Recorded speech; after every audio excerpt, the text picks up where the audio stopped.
Selamat siang pemirsa Utni News, kembali lagi hadir di sela-sela aktivitas Anda. Bersama saya Fitriani yang akan memberikan berita-berita terbaru dan teraktual pada siang hari ini. Hari Raya Lebaran Idul Fitri yang jatuh pada Minggu 20 Mei 2020 dirayakan secara berbeda lantaran di tengah pandemi COVID-19.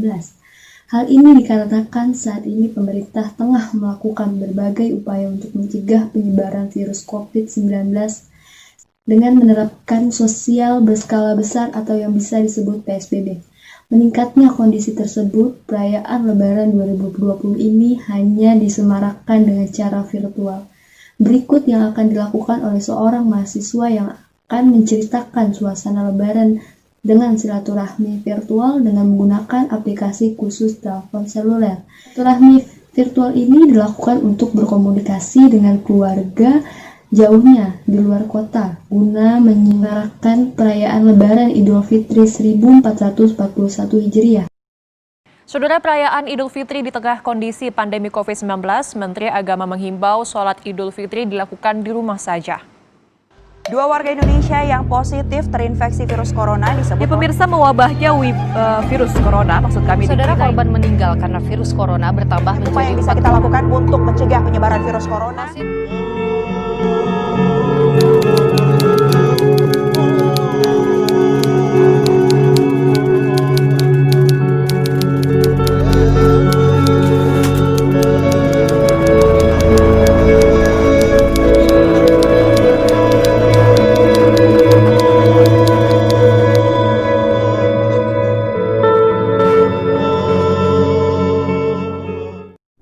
Yan, ayo makan ketupat. Iya, sebentar dulu ya. Lagi ngerekam video nih.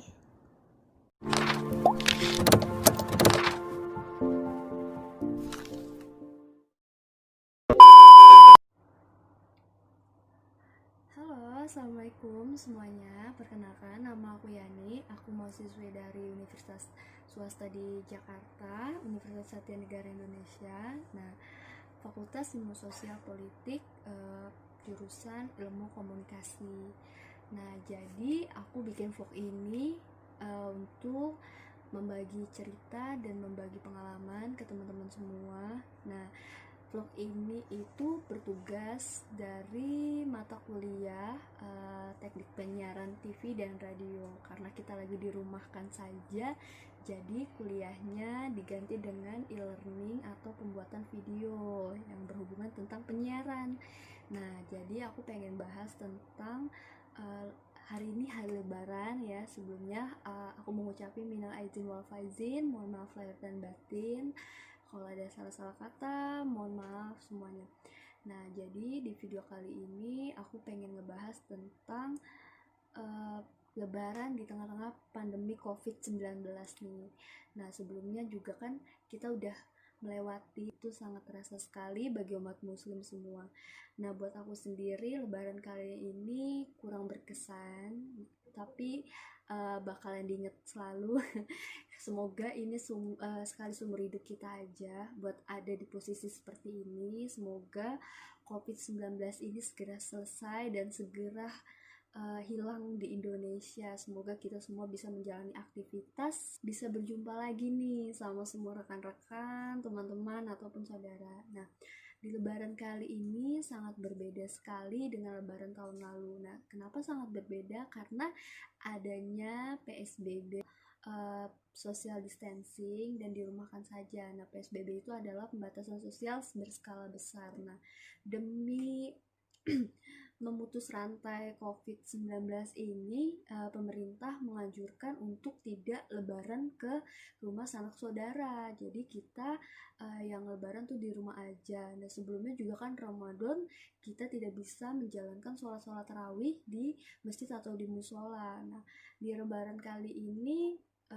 karena aku sendiri tinggal di zona merah COVID-19 di Jakarta, menjadikan saudara-saudara itu nggak bisa datang ke sini, nggak bisa berkunjung. Nah, biasanya yang namanya Lebaran hari pertama, hari kedua, dan hari ketiga itu rame sekali. Nah, bukan cuma rame dari saudara, di Lebaran setelah sholat Idul Fitri, sholat Id, masyarakat di sini biasanya silaturahmi antar tetangga, antar pokoknya ya kita saling berinteraksi lah. Nah, tetapi dengan adanya COVID ini kita sangat-sangat kehilangan momen lebaran kita di tahun ini ya, bisa lihat. Nah, jadi di hari pertama lebaran ini setelah sholat Id, nah ini penampakannya nih. Nah, kayak gitu guys. Jadi sepi, nggak ada orang. Dan setelah sholat Id juga kita langsung masuk ke dalam. Nah, setelah itu juga kita tuh nggak bisa ya namanya buat salaman minta maaf ke rumah tetangga pun juga nggak bisa karena nggak dibolehkan. Nah, tetangga saudara-saudara yang dari jauh pun juga nggak bisa masuk ke sini karena itu bahaya banget ya, karena kita harus di rumah aja, nggak bisa kemana-mana.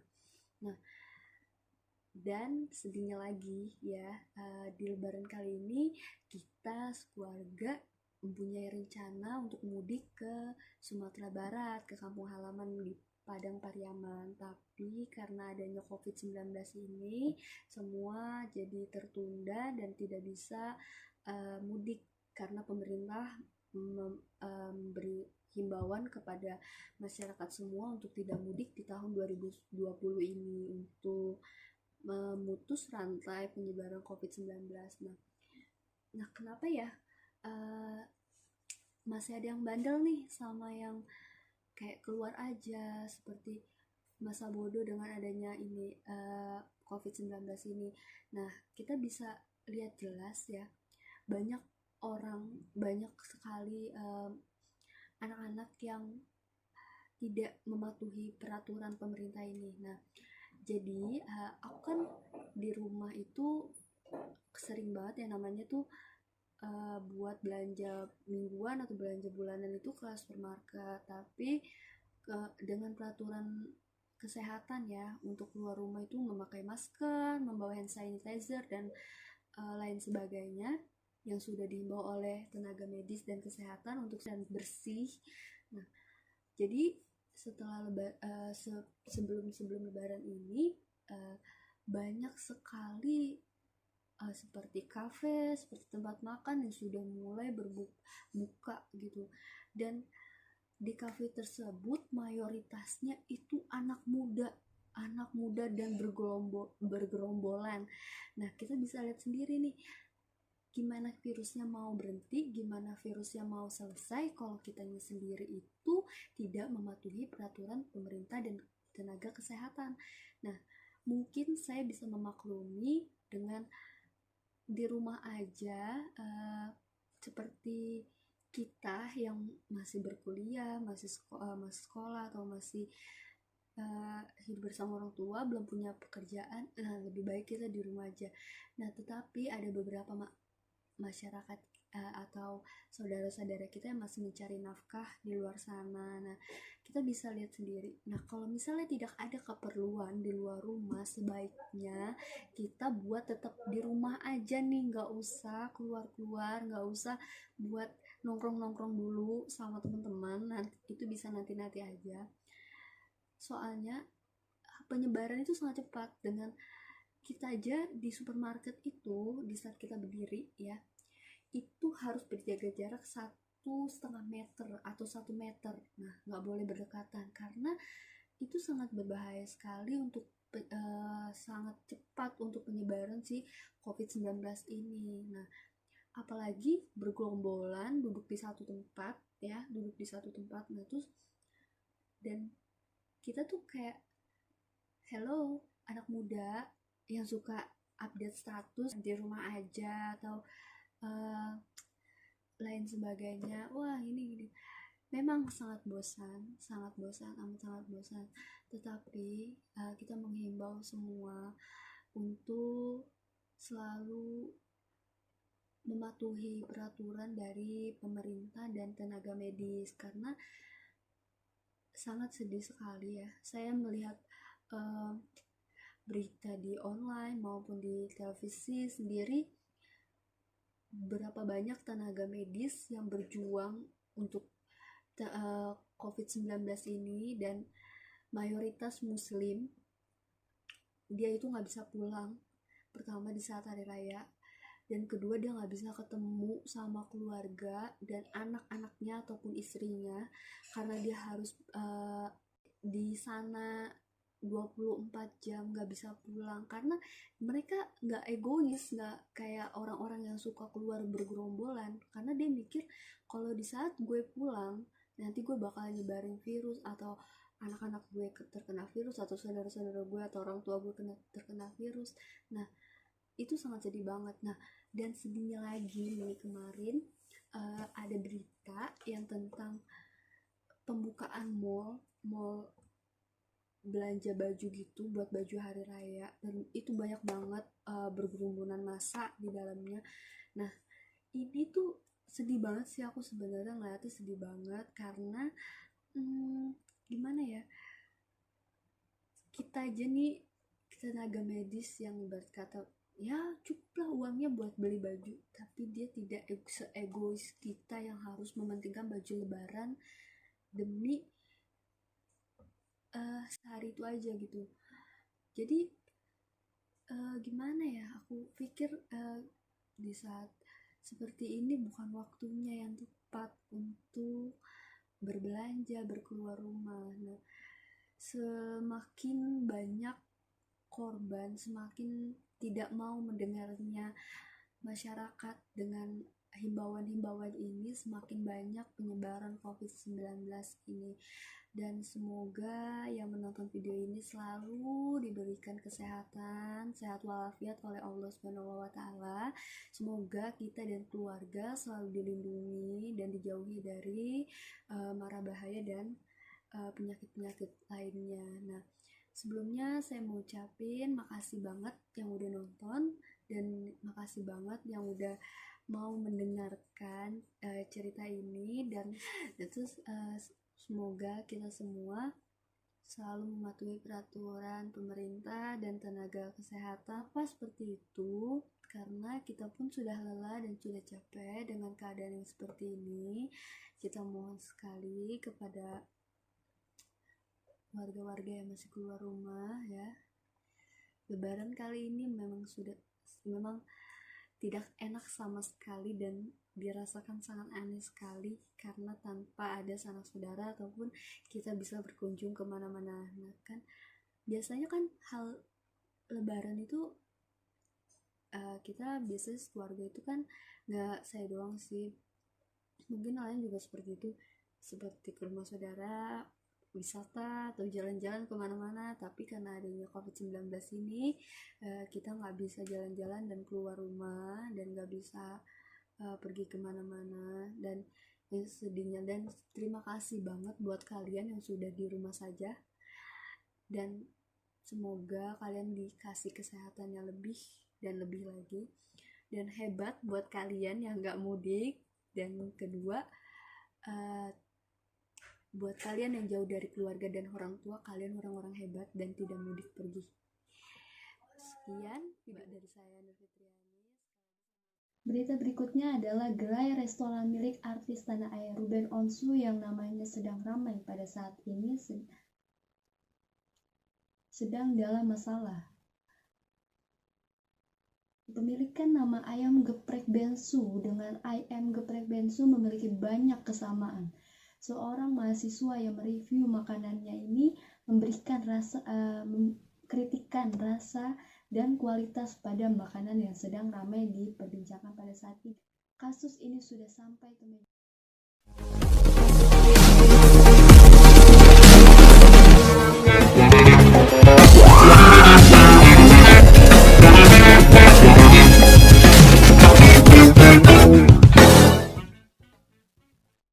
Halo, selamat siang semuanya. Balik lagi di vlog aku. Jadi hari ini aku mau bikin konten kuliner. Nah, kebetulan karena udah lama di rumah aja, ada beberapa nih makanan yang dari masa PSBB tuh aku pengen banget makan, tapi karena takut keluar, karena males juga beli ojek di online, ojek online gitu. Jadi karena udah dibukanya new normal, aku udah bisa nih ke restorannya buat beli makanannya. Makanannya nggak mahal dan nggak murah juga, dan ini udah biasa di kalangan-kalangan, udah biasa dengar di mana-mana ya kan. Aku mau beli ayam geprek bensu karena baru puasa, terus kemarin juga ada PSBB, juga nggak boleh di rumah aja, jadi aku kepengen banget tuh makan ayam itu, karena biasanya tuh kayak ada deh 2 minggu sekali atau sebulan sekali lah buat makan makanan yang itu. Aku sih nggak suka pedas, cuma karena rasanya yang enak, biasanya tuh aku makan yang rasanya ayam geprek telur asin, itu rasanya gurih-gurih gimana gitu. Jadi sekarang aku mau ke tempat jualnya, pengen ke restorannya, dan itu nggak jauh dari rumahku karena daerahku di selatan. Kebetulan cuma karena bisa naik angkot, biasanya aku naik angkot kalau ke sana, kalau nggak naik motor, karena sekarang nggak ada kendaraannya, jadi aku naik kendaraan umum dulu buat ke sana. Nanti ikutin aku terus ya. Oh iya, sekali lagi, karena dia nggak bisa makan di sana, harus di take away, jadi aku bakalan review makanannya di rumah. Ini udah di luar rumah, jadi kok pemerintah tuh nganjurin kita udah boleh keluar rumah, tapi dengan syarat kita harus banget wajib yang namanya pakai masker sama bawa hand sanitizer untuk cuci tangan, dan ketiga kita harus pakai baju lengan panjang nih seperti ini supaya lebih aman dari virus dan penyakit lainnya. Dadah, sampai jumpa kawan. Nah, jadi aku udah sampai di tempat ayam geprek bensunya, daerah Kebayoran Lama. Nah, sedilihat sendiri nih kondisinya masih sepi karena nggak boleh makan di. Halo semuanya, assalamualaikum. Nah, jadi aku udah sampai di rumah, udah beli ini nih geprek bensunya, dan ini ada nasinya, dan aku juga bikin minuman buatan aku sendiri. Aku tuh biasa suka banget kalau minum makan beras itu, aku suka banget yang namanya minum cappuccino, kopi. Nah, nih kayak gini guys, di sini enak banget, seger, ini dingin nggak hangat. Ini buat nemenin kita makan yang pedes-pedes. Aku tadi beli ini, harganya tuh ayam geprek bensu telur asin satu, levelnya level 3, nggak kelihatan ya. Terus terong geprek bensu satu. Nah, sebelumnya aku nggak pernah ngerasain yang namanya terong gepreknya si bensu, karena tadinya pengen beli jamur geprek, tapi ternyata jamurnya lagi kosong.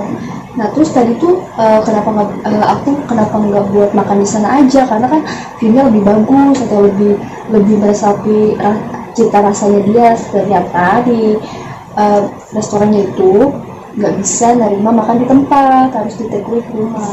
Langsung aja ini kita ambil makanan. Oke, ini ayamnya, ayam gepreknya. Nah, ini kayak gini. Ini ayam gepreknya. Terus di atas ini ada telur asinnya kayak gini, tuh dicampur sama sambelnya. Nah, ini kita sini dulu. Terus ini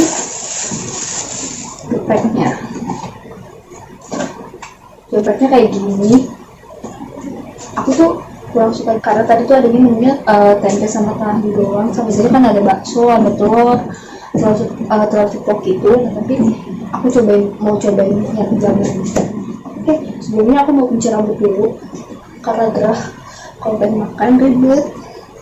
Nah, terus ini, nah, oh ya, sebelum kita makan, geprek bensu ini lagi rame-ramenya ya, karena dia ada dua nama, tapi yang satunya pakai IM, yang satunya lagi itu geprek bensu punya Ruben Onsu, yang satu lagi punya pengusaha gitu lah. Pokoknya lagi ada cekcok antara mereka berdua. Tapi sih aku yang IM geprek bensu itu belum pernah ngerasain sama sekali. Cuma kalau kata orang sih beda-beda tipis, cuma packagingnya itu beda. Yang IM geprek bensu itu dia pakai styrofoam gitu. Itu juga ada deket rumah, dia daerah Binus, enggak sih, Universitas Binus di sana, dekat-dekat sana. Nah, terus aku mau review nih packagingnya. Kalau dari kardusnya sih biasa ya, kardus makanan biasa. Terus biasanya tuh dia biasanya nggak kayak gini nih, nggak ada isolasinya gini. Tapi yang apa? Dan dia tuh bawahnya kayak nggak bisa tahan lama gitu, karena minyaknya bakalan turun ke bawah gitu. Nah, terus sama ininya ini kayak gini. Terus ya paling aku beli ini dua ini jadinya 26.500, 26.500. Kayaknya ini ini harganya 20 ribuan. Ini harga 20 ribuan dan ini harganya 6 ribuan dan selebihnya mungkin pajak. Langsung aja nih aku makan. Ini aku pindahin aja kali ya ke nasi kayak gini. Ini langsung aja aku pindahin. Jadi tuh ayamnya itu udah digeprek. Udah dihancur jadi dua gini, dan daging-dagingnya juga udah keluar. Dan terus aku cobain si terong ini. Ini pertama kali aku makan terong begini, pertama kali, karena sebelumnya aku juga gak suka sama terong. Langsung aja kita coba. Bismillahirrahmanirrahim.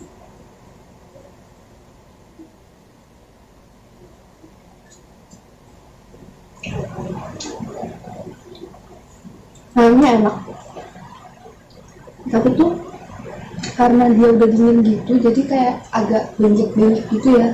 Kalau terong kalau udah terlalu dingin, mungkin karena dia tuh kebanyakan minyak atau gimana, minyaknya tuh nggak ditiriskan lebih lama lagi.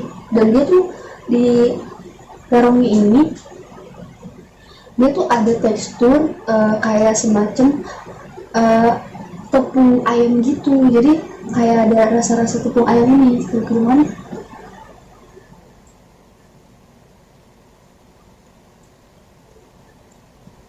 Enak kok. Coba pakai nasi ya.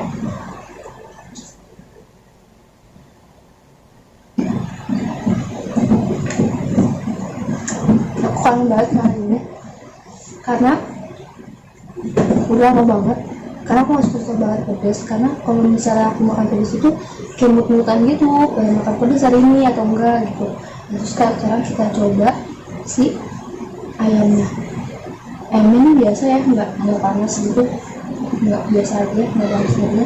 Ini bagian dadanya, bagian daging kering, daging token itu lah pokoknya.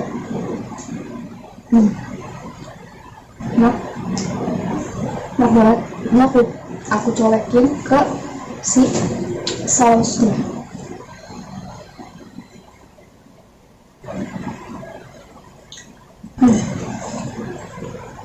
Enak banget.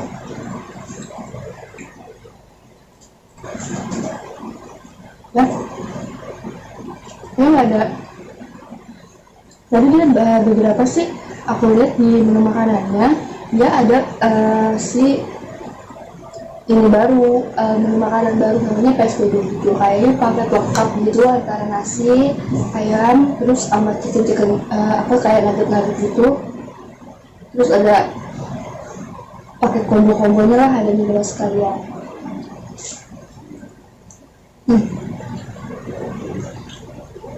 Rasanya tuh ngangenin banget rasanya. Jadi tuh kalau pulang kampus sama teman-teman kadang suka beli bekas bakso ini bareng-bareng, kayak makan pulang kampus, bosan sama makanan di kantin, kita makan ke sini. Nah, sebelumnya juga kan si bekas bakso ini dia juga ada bakso bensu sama bensu Sunda kalau nggak salah deh. Iya, kalau nggak salah sih itu kayak all you can eat gitu, makan makanan Sunda. Kalau aku sih belum pernah nyobain, tapi Eh, kata orang-orang itu 30.000 gitu harganya, itu kita bebas ngambil makanannya, all you can eat semuanya, sepiring penuh, dan itu kayaknya cocok banget buat dimakan rame-rame bareng teman, buat rasa-rasa baru gitu. Kayak makanan Sunda tuh enak-enak ya semuanya, kayak sambal-sambal terasinya itu pasti enak banget. Itu banget ya.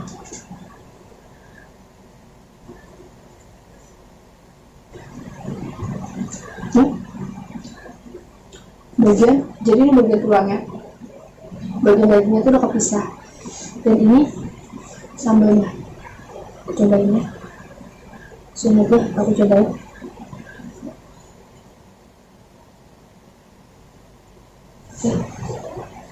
Sebelumnya pas pengen bikin konten ini, aku tuh kayak berapa kali gitu pengen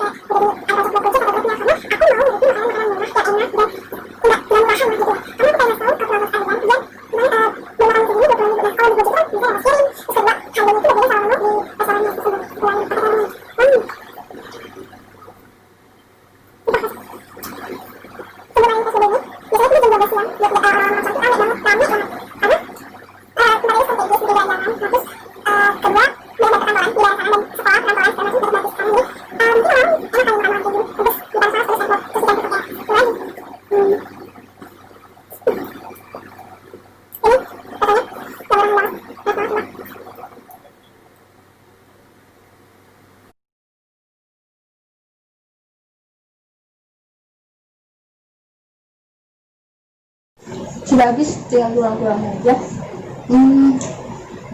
Nah ini aku mau kasih review, mau kasih nilai. Aku mau cuci tangan dulu nih, habis ini langsung kita tatap muka buat kasih nilai makanan ini, dan aku bakalan ngasih tahu, bakalan infoin ke kamu setelah ini. Oke, balik lagi sama aku.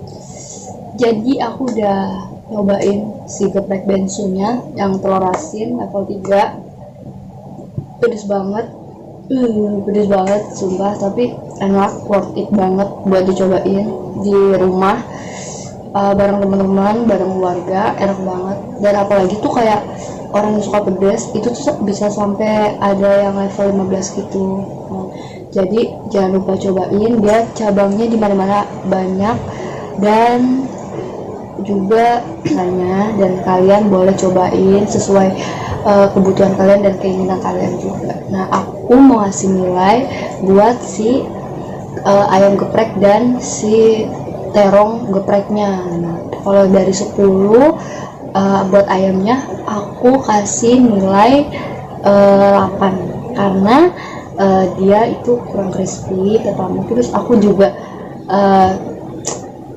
aku mau kalau misalnya ada saran dari aku tuh pengen banget ya namanya tuh ada tambahan saus ekstranya buat si telur asinnya itu. Jadi enak banget, kalau sausnya itu enak, cuma nggak banyak dikasihnya, sedikit doang. Jadi kalau misalnya saran dari aku sendiri, aku pengen gitu beli kalau misalnya dia ada tambahan saus ekstra. Tapi nggak tahu sih, aku belum pernah nanya dan belum pernah coba buat ada nggak sih tambahan buat si saus ekstranya, belum pernah kayak gitu. Cuma di warung-warung, maksudnya di restoran-restoran geprek kayak punya artis-artis yang lain, kayak punyanya artis ini yang punya ayam geprek, dia tuh ada saus ekstranya gitu, penambahan saus ekstranya. Nah ternyata, tapi di sana aku belum tahu. Kalau buat si terongnya aku mau kasih nilai 7 karena kurang garing aja gitu, dimakannya terlalu lembek-lembek gitu. Tapi enak sih, masih di lidah tuh masih kayak kerasa manis-manisnya gitu, masih enak. Buat packagingnya sih oke lah, nggak apa-apa, bisa dimaklumi karena kan bukan makanan yang mahal juga, bukan makanan yang harganya juga melonjak atas, dan tempat-tempatnya tuh terbatas. Enggak, ini karena makanannya restoran pinggir jalan tapi punya artis terkenal, jadi ya nggak masalah. Paling itu aja sih dari aku. cocok banget buat kalian yang di rumah aja, yang suka nyemil di rumah aja. Kalian nanti kalau ada videonya lagi bakalan aku masukin bareng sama video ini. Terjadi itu aja yang aku sampaikan. Kurang lebihnya aku mohon maaf karena aku nge-review apa adanya dan sesuai apa yang aku rasain. Aku sampaikan. Dadah, sampai jumpa. Pemirsa, Monumen Nasional Jakarta Pusat masih menjadi tempat wisata yang ditutup oleh Pemprov DKI Jakarta untuk mengurangi dampak pandemi COVID-19. Berada di Monumen Nasional, di mana tempat wisata yang biasa dibuka setiap hari ini, semenjak pandemi COVID-19 belum ada sama sekali pembukaan. Sempat ada pemberitaan pada tanggal 20 Juni 2020 akan dibukanya Monumen Nasional dengan protokol-protokol kesehatan yang sudah diberikan oleh pemerintah. Tetapi bisa dilihat pada saat ini Monas yang biasanya ramai dikunjungi oleh bisa kita lihat bahwasanya pintu gerbang Monas juga masih tertutup, belum terbuka untuk para umum. Di sini juga masih ada penjagaan ketat dari pihak kepolisian serta pihak-pihak sisub yang sudah diwajibkan untuk menjaga dan mengawasi tempat ini. Bisa dilihat sendiri beberapa orang bisa masuk ke dalam, tetapi masih dengan protokol oleh pengunjung tersebut. Biasanya pihak-pihak yang boleh masuk ke dalam Monas adalah pekerja maupun direktorat-direktorat yang ada di dalam. Diterapkannya masa PSBB guna untuk mencegah customer yang dibawa olehnya. Larangan pemerintah juga tidak menganjurkan ojek online untuk beraktivitas di masa pandemi COVID. Terima kasih. Dampak COVID-19 ini tidak hanya dirasakan oleh penderita COVID-19 yang terpositif, tetapi warga negara Indonesia sendiri banyak terdampak. Dari sistem ekonomi Indonesia sangat menurun dengan adanya lockdown dan PSBB, menjadikan tempat-tempat pekerjaan sekarang harus ditutup. Bagaimana nasib ojek online? Nasib ojek online pada saat ini sangat-sangatlah kita beberapa ojek online yang hanya terdiam menunggu penumpang. Dampak ini dirasakan karena pembatasannya pekerjaan dan diliburkannya para perkantoran dan pekerja karyawan yang ada di dalam mall. Biasanya ojek-ojek online ini mengangkut dan membawa para penumpang yang ada di halte bus dan di halte-halte lainnya. Nah, saya bisa memperlihatkan sendiri beberapa ojek online ini hanya menunggu penumpang dari. Baik ya, ini adalah pantauan dari halte bus Transjakarta yang berada di Puri Beta, di mana jam pulang kerja ini sangat ramai oleh ojek online yang menunggu para customer pulang dari kerjanya. Tetapi semenjak pandemi COVID-19 ini berkurangnya para customer yang ditunggu-tunggu oleh ojek online tersebut, mengakibatkan penumpukan yang sangat bisa dibilang sangat banyak di halte bus ini karena berkurangnya pemasukan dan pendapatan ojek online ini sangat terpengaruh oleh sistem ekonomi di Indonesia tersebut ya nih. Melaporkan langsung dari halte bus Trans. Berita tadi sekaligus menutup perjumpaan kami. Saya Nur Fitriani mengucapkan terima kasih dan sampai jumpa.